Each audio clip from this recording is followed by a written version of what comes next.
everything urban. Itch man, Donni-Oh. Yes. J-Mo. Yes. When the will I got wanting competition ain't dope. Beat you, break you, broke you, smoke you, take you, send you to your little group on mute. Sooner or later, he wanna flip, tell him full, send me half with a and all that other ringling brother ish. Yeah, it's the kid, Maryland's mixtape boss, DJ Ill Kid. Catch me every Sunday on Live 97.5, you feel me? Live 97.5, you dig? 4 to 7 on It's Yours Radio. Salute, DMV mixtape boss. Let's go.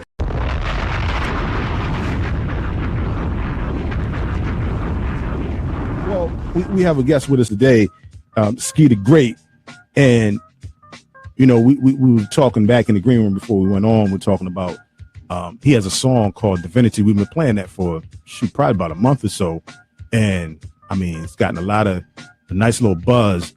Considering, and the thing about the thing about radio and music in general, J-Mo, you know this, you've been in it for years. It has ebbs and flows. Absolutely. You know, it changes. It's like dog years. Yeah. So every year is like 1 year is like 7 years. That's right. So, of course, things change. The trends, all that stuff changes. But one thing that doesn't change is truth. So when you spitting the truth and you spitting real, that's right. That doesn't change. Nah. That surpasses time. No doubt about it. And this brother, Skee the Great, you can put him in that category of spitting truth. And I think his music will be timeless. You know what I'm saying? So, again, it's a pleasure to have you on, good brother. And first and foremost, go ahead and introduce yourself for those who don't know, and reintroduce yourself to those who do know. Yeah, for sure. What's going on? Peace and love. It's your boy Skee the Great. You know, I'm raised here on the shore, in Salisbury. Baltimore, my birthplace, a place that I spent half my life as well. I've been MCing probably since about 15. I started in high school. My first love was sports. I used to hoop a little bit, at a time, and then I gave that up and started MCing and writing songs and ghostwriting, a whole lot of different things, and I never looked back. I actually had it was a time where I had some issues as far as health that had taken me away from music, and I had to make some changes as far as in my life, as far as eating, a lot of different things to get back to this place. Fast forward to a lot of the police shootings and specifically Alton Sterling, because that was the situation that was happening at the point that I wrote the Divinity record. I actually had it was different at that time. The chorus was the same, but the verses were a little different. It was a lot more personal to certain situations that were going on at that time surrounding those things. But took it to Sam Wiz, man, and then here we are. So we put that out on November the 26th on all the digital platforms. It's been getting a crazy response, and like you said, the truth is something that is always going to be a part of my music, because this is what I live for. This is what I live to do. I live to create this way. I've wanted to speak to people in this form for a long time. People, some people, know what I can do as far as this. Others don't, but I'm definitely here now to do that, and I appreciate this opportunity. No doubt, no doubt. Now, you talked about the Alton Sterling situation. Yeah. And of course, with that, it was a couple years ago, maybe? Yeah, it's goodness. I can't. I'm not gonna lie. I can't remember exactly the date. I know that I was watching the video of him actually being the execution of him, because that's what it was. What it was. No These police officers had the gentleman where he was. I think he had the CD book. He was selling CDs, and they had him restrained. There's a still shot on Instagram where one of the cops had a knee on one of his arms. He was completely restrained. The cop made a couple of gestures, and then they shot him dead like that. And I had that track actually from a producer by the name of Galaxy X. Shout out to Galaxy X out of Michigan.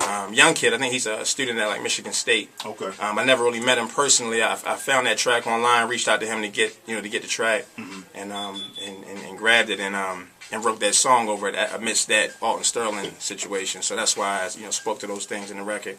Yeah. I wanted to address one thing. I know that Tamir Rice one of the children that was killed amidst those police killings. Also, Sandra Bland in Texas, 2 people that I don't speak to on the record. That was on purpose, because those are situations that I want to speak to and address in a different way. Okay. On this Truth Dealer project. So it's funny that you mentioned Truth, because I'm calling my debut studio album Truth Dealer. Wow. And TRUTH is an acronym. We'll get into that later on, closer to when it's coming out. But Truth Dealer is definitely the project. That's what I'm working on now. Yeah. See, Truth, I felt that down in my spirit. Yeah. You know what I mean? Yeah. But you mentioned specifics with the Alton Sterling situation. Yeah. And you can replace his name with Sean Bell. Yeah. You know definitely. What I mean? Yeah. You just go on down the line, like you mentioned, Tamir Rice and, Sandra Bland. You can you replace the names and it continues. Yeah. Being that you mentioned you saw it on the still picture on social media. Yeah. That's the game changer. You know what I mean? That's the game changer, because I think, when the Trayvon Martin situation, let's go back to Rodney King, This so happens to be that this couple from out of the United States were up 1-2 o'clock in the morning in a hotel room, and they happen to film Rodney King being beat. Now, mind you, this is 92. Yeah. Not many people had camcorders. Yeah. You know what I mean? Up at 1-2 o'clock in the morning to film this. They happened to do that, and of course, cops still got off with that. Okay. Fast forward 2017 and and what have you. Even on film, even through now we have film through cell phones now. I mean, the cameras through the cell phone. So that's that and your boom. Even before the news can upload information, we can upload it right from our phone onto social media. Yeah, and we do that, and so we have this medium now, this platform, and they're still getting off. The cops are still getting off. What do you think will change that? Well, it goes, accountability is one of the things that is lacking. It seems like it's been lacking as far as our judicial system, the laws and things that govern this country. It's the playing field. Everything is stacked against, black and brown people in a way that it's strategic, though. It's calculated. This is by design. And I think that people, they stray away from speaking about it that way. They want you to believe that this is this coincidental thing. I'll always get really upset about people that speak directly to black on black crime and things, and they don't talk about the origin of these issues. It's always from the surface. It's always, oh yeah, well, and it can any senseless killing or loss of life is heinous. It's going to be, I'm going to react to it no matter who it is. But when you're speaking to black on black crime in the way that they do to undermine, the origin of it and the things that, as far as by design, the things that are in place as far as laws and as far as the things that plague us as a people that have hindered us, man, it's genocide against black and brown people in this country. This is the truth. This is not, you know what I mean? And I'm not running from that. I'm not ducking from that. And if you don't want to hear that, you know what I mean, then I might not be the guy for you. Yeah. And not saying that all my content is not going to be that heavy. I make records about everything. This is literally the way that I communicate the best. As far as through song. So you can hear a lot of different types of records. But please believe that this is something that I will take on my back as far as making sure that it's brought to the light in the way that it should be. Yeah. And it's refreshing to hear, because a lot of artists, they just want to, I don't even want to say duck it, but because being a black man in America, we know the deal. Yeah. We can't escape it. You know what I mean? All these artists know. It's not profitable. Like a lot of these, and I'm not knocking anybody as well. I listen to all, of the rappers, the new guys, the older guys, because for me, I understand that not all artists are doing music for the same reason. Some people actually are. They just have hobbies. Some people slipped and fell into this. Some people just have the persona or the, other things going for them that make them marketable or that personality. Yeah, and all these things. It's a game now where all that can get you some money. And a lot of people are here, and other people are here because this is my gift. This was something that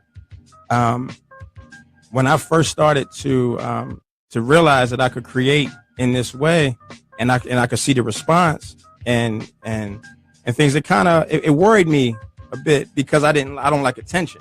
You know what I mean? But then in seeing the things that were going on in the world, and me being a resourceful person, a person that reads before I turn on the TV, a person that, you know what I mean, and I have a very good understanding of the issues that plague us, especially starting with our youth. Mm-hmm. And I said, man, God started to show me, like, man, you can't hold that to yourself.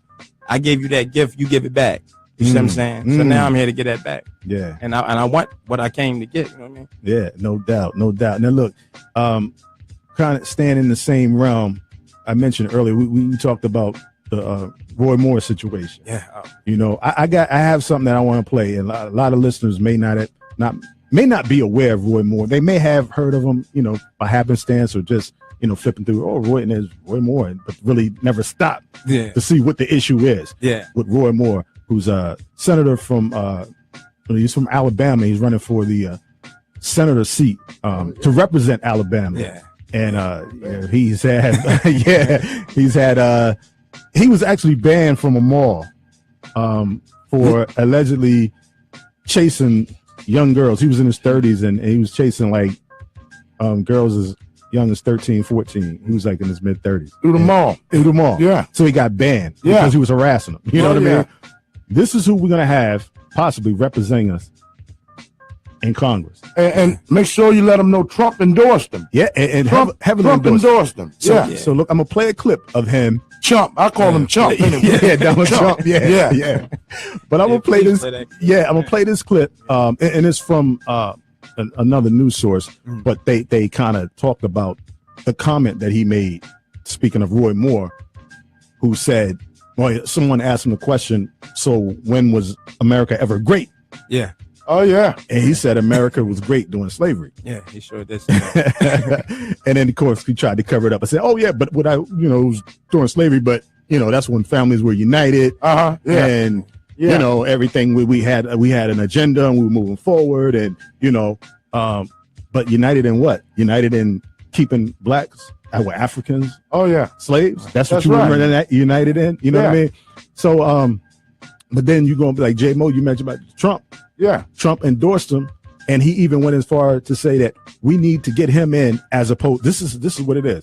It's all about politics and their agenda. And it's one thing about these cats that they're putting it out on the table how they feel. Yeah. They ain't no more, you know, tiptoeing around, and it's straightforward. That's right. So, you know, Trump said we have to get him in over any Democrat because we need him to fulfill our agenda. Yeah.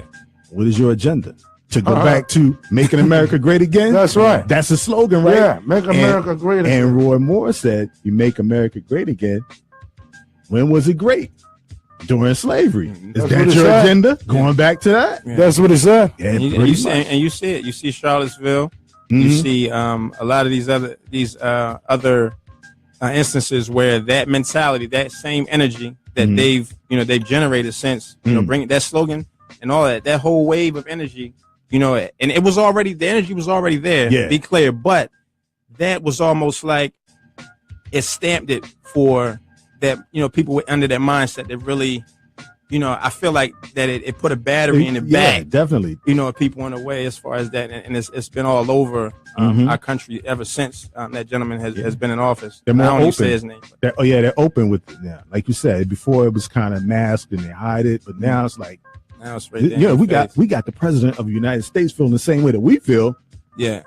What you gonna do? Yeah. Hey, Donni-Oh, what you gonna do? We got a Bama running right here for re-election right now. Yeah. Mike Lewis. Oh, Bama. yeah. And I literally running for re-election right now. Straight Bama. Yeah, Mike Lewis made some comments a couple months ago when Pastor Jamal Bryant up in Baltimore. Again, you know, Baltimore is my birthplace and place I have a lot of family, a lot of supporters, and that's home as well. Yeah, I live in Baltimore myself, bro. And him speaking to that particular situation, and he had this hashtag. He put sick of this garbage, and he said something about the Baltimore police, you know, commending them for just going to work each day. Oh yeah, you know, we spoke on that. Yeah, and on behalf of the city. I want to speak, man. That literally sickened me to hear. Mm-hmm. It sickened me for him to feel like he was qualified to speak like that. Mm-hmm. From that place, and that really was a crazy statement to make. And I posted about that on Instagram too. I screenshotted some of the stuff because people would do things like that and try to hide from that. Yeah. And I saw where he had deleted a couple of things or retracted certain things. Mm-hmm. To make sure and this news ain't my style, but I definitely did screenshot that to make sure that people can really see those types of things, man. So yeah, Mike Lewis, yeah, you're a special breed, man. But Straight Bama. yeah, Straight you're not up. qualified, man. That's not your place, and your that point of view was a very was ignorant to say the least. I'll get off of it, but yeah. Yeah, but the reality of it is, there's a lot of Mike Lewis's out there. Yeah. Oh yeah, For sure. He's just, again, Yeah. he got that battery in his back Yeah. to feel like, I could say what I feel now. Yeah. You know what I mean? Because I got support from the White House. Yeah. You know what I mean? So, yeah, but like you said, J-Mo, we got to get them out of there. Chucky Smiley, we got you, baby. For sure. Let's get into this Roy Moore. Let me show you, let me play this clip real quick, and then we'll expound on that and get into some more music.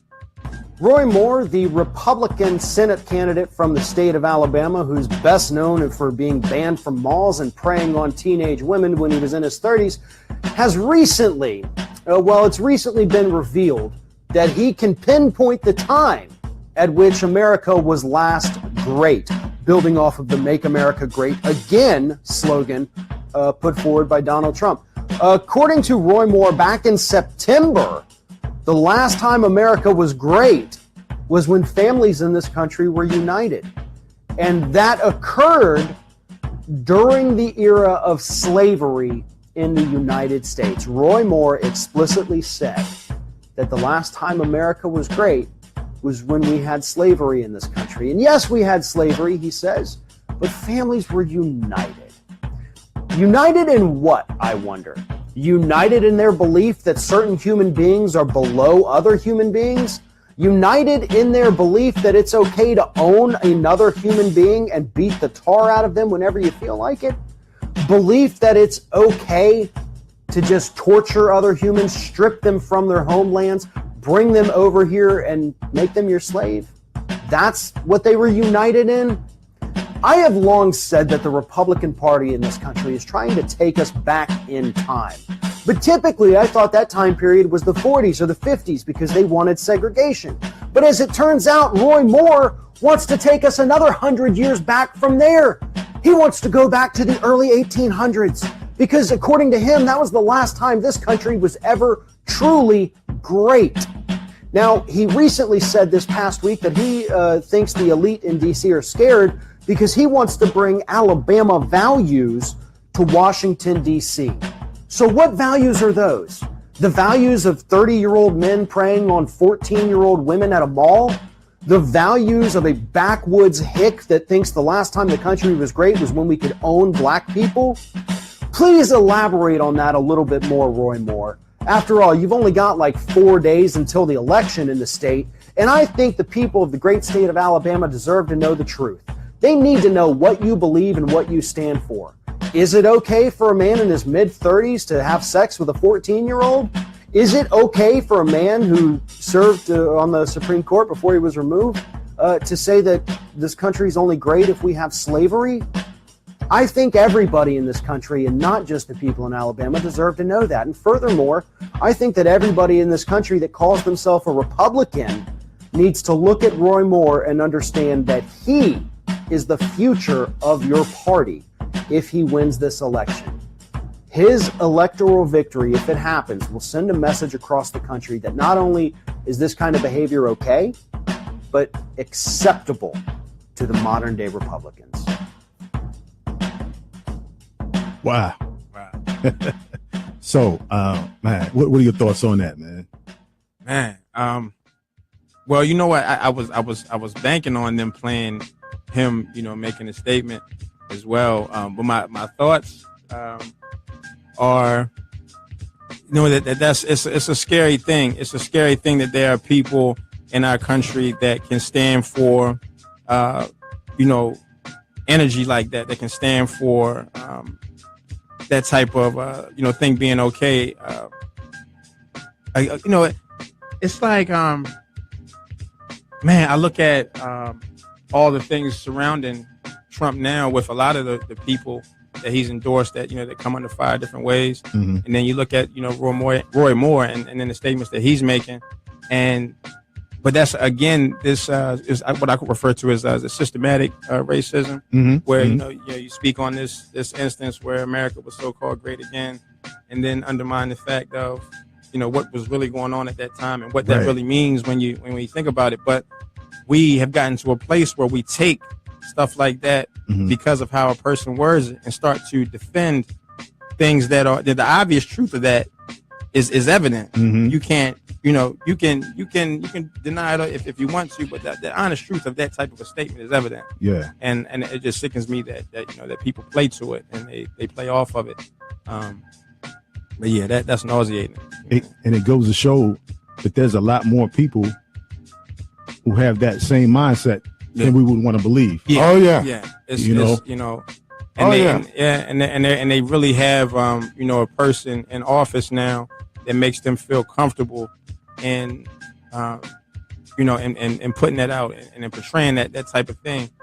But on the flip side, when I try to make a young black kid, comfortable enough to even understand, what it is that, that we're going through as far as our lack of knowledge of who we are, which was when they took that, it was almost like, the Men in Black movie, when they had the little flashy thing, it was almost like for us, they put the flashy thing in our face, boom, and then gave us a new memory. So when they took that origin away, then now you see a lot of the behavior that in our communities that is bred. I think that energy is bred, for us to stay low and, and for us to systematically, wipe ourselves out and no doubt, as well as our country doing those things as well. But these are things that, man, that I've read, book after book on these things. So I can see it. Yeah, I see it there, man. I hear it. You know what I mean? But, I was mentioning, I said, there's more people that have that same mindset that we see coming out.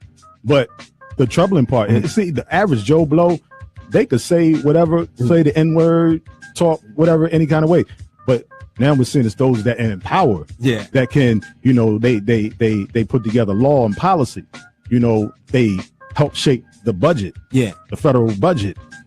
Taking away those programs, taking away those the community centers, not investing in the inner cities, in the educational system. Yeah, and that is literally the true definition of racism. That's another thing too, where I can remember like Webster's dictionary, you know what I mean, and certain definitions of words and things that I recall from before, and then now these same words, even the definitions of certain words are being twisted around to lighten, certain, lighten the blow of certain things. But true racism is where the white supremacist mind is able to then affect. It's not just the hate; it's to be able to use that hate to affect the livelihood, to control. It's about control. You know what I mean? Yeah. So it was a real good. If you have a second, actually, on YouTube, it's a lady by the name of Dr. Joy DeGruy. I say DeGruy. It's Gruy. And family member of mine, actually my wife's cousin, sent her a video of Dr. Joy DeGruy. It's on PTSS. It's called post-traumatic slavery syndrome. Okay, yeah. So it basically just explains the effects of slavery on us today. But that's one of the things that also where she asked a question, as far as what somebody would consider as, I guess, white racism, directed at a black person. How can a person that is, of European descent affect the livelihood or the life of a black person as far as racism? And can that same thing be done back? So if I'm, going back at a white person, if I'm a racist black person, quote unquote, that is now, putting that energy off towards a white person, can I affect their life?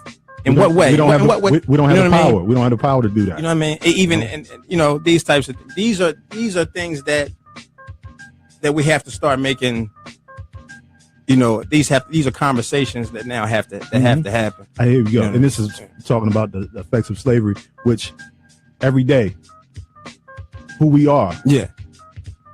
What's your last name? Your government, your last name. If you don't Government. mind. Oh no problem. It's Hut. Hut, okay. Yeah.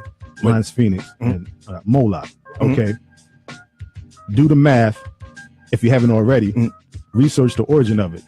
9 times out of 10, it's of European descent. Yeah, definitely. You know, which says our ancestors, somewhere down the line, were slaves. Yeah. And we still carry that last name. That slave master's last name. Yeah. Because our origin, going back to what you said earlier, was cut off. Yeah. Once we came in on the boats in and 1619. and at the point that it's cut off, what are we going to gravitate to? Because we're resilient. We're good at taking what we have and making something of it. So we're gonna own that now. No doubt. I'm gonna take Hut wear that. My family are whites. I'm gonna take white wear that. Right. You know, because that's what we're gonna do. But we also now, and this is another thing that speaking to Joy DeGride, and if you have a chance again, YouTube Joy DeGride PTSS, but you'll see also where she was talking about as far as you know, people spoke to reparations and things like that. And I'm not big on any of that, but what she spoke to was to give Black people a chance to be swabbed, just to get that their lineage, the ancestry, to do the swab. That all Black people should be able to do that, just to get their true lineage. That was one of the things that she proposes, and I think that's dope. I think that you know, would be, because then you give a little bit of that origin back, because then we can start to heal. We start to move forward at that point. There's certain cliche sayings people always say. You know, you got to know where you come from to know where you're going. And people say these things, we say them all the time, but literally, you got to know where you come from to know where you're going. You know what I mean? Yep. And the honest truth about it all, no matter what quote unquote race, because there's really no none of that. There's not. There's one race. It's the human race. There's a bunch of nationalities and things. And but these are things that were used to separate. That's divide and conquer. That's an old slave tactic. These are slave master tactics. I'm not going to sugarcoat that. These are things that slave masters used to, you know what I mean? That was the house versus, you know, in the field, no doubt. But in all, and the reality of it is, which many don't like to think of or admit, white or Black, is that every human comes from the origin of Africa. Yeah. So really, Divinity. their DNA Divinity is African. now. Yeah. Bottom line. Yeah. So we can do the swab and all that. It really doesn't matter. Yeah. I mean, because all this land is we were the ones who migrated out of Africa and went to every continent, every piece of land. Yeah, well, yeah, it was all one land at one point. You know what I'm saying? Then you know, as we look at a map and look at the globe, and if you start to do your research, you'll see where the Atlantic was also referred to, the southern part of it, Ethiopian Ocean. Yeah. So because Africa these are things that you're not going to just see. Yep. And check it. Even in the Bible, I know as far as the Bible is concerned, but you look in the Bible in Genesis, in the Garden of Eden, the four lands that were mentioned, Ethiopia was one of them. And Africa was actually entitled Ethiopia. It was called Ethiopia before it was definitely. Africa. Yeah. So we right there in the beginning. Yeah. And actually, that Genesis is really not the beginning. It's their beginning. Yeah, we'll give them that. You know what I mean? That's a whole other discussion. No doubt. We go here all day, bro. So look, let's get into some music, man. Because it's getting hot. Man. Word up. My man, I got to bring you back on, baby. Please, for sure. man. I love it. Yeah. Word up. It's Yours Radio Live. We got Skee the Great in the building. Yeah. So we're gonna get into well, before we get into your single Divinity, just give out your social media info and you know how the listeners can keep up with you. Oh yeah, for sure. I'm actually at Skee the Great altogether, SKEEDAGREAT on everything, literally Facebook, IG, Twitter, all those things. You can follow me, man. We gonna make it happen.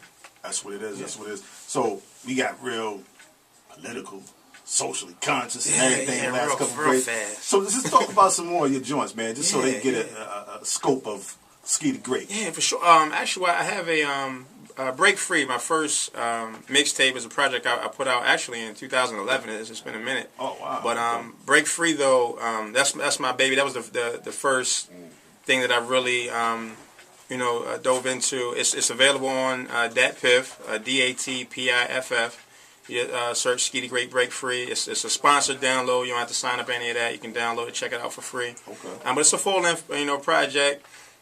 Just a, promotional one. But a lot of good songs on there. A lot of songs that are dear to my heart. One in particular, Unforgettable, which is about my grandfather, who I lost right before my senior year in high school. Passed from cancer. So it's songs that mean a lot to me. So, and like you said earlier, as far as I consider my music to be timeless as well. These are projects that people listen to and they hit me up about how certain songs changed their lives and how they didn't cry. They cried themselves through situations listening to records like that. So that project is near and dear to my heart. Break Free on that piff. Definitely. So check it out. Yeah. Okay. And also I'm Skee the Great on SoundCloud. And Break Free is there, and also a couple of records that I put out some years ago. I was doing this thing called Timeless Tuesdays, and I was going in with Wiz, Sam Wiz Cook, shout out to Wiz. We were going in each week, and I was doing, just a record. Each week we put it out on Tuesday. So from Tuesday to Tuesday, I'm hitting them like, and whatever I came up with was what we put out. And I think we did like 9 weeks. I was supposed to do a little bit more. But I had an aunt that passed, actually my in-law that had passed away, and I had stopped, and I wish I didn't. But all those records as well, Typical Rap Song, another real good one on there. That's on my SoundCloud. That's Skee the Great as well. So check them out, man. Definitely good stuff on it.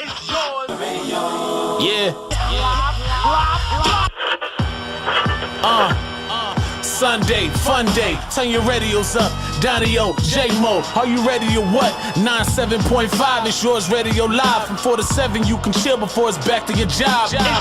You decide on your Sunday moves so you can cool out and groove out to Sunday school. If you coming from the sand, stuck in no-see traffic, Ill Kid, the mixtape boss with OG classics. Anything from BDP to DOC, and of course taking the sports break with POV. You get the news, it's real, don't ever get it confused. If the word is in the street, we'll definitely bring it to you. Get in tune, Mr. Whitlock, Sheriff Dave Clark. They both blind, that's the reason why they stay lost. We for the people, that's the reason why we stay truest. Look at the coons, always trying to dance their way through it.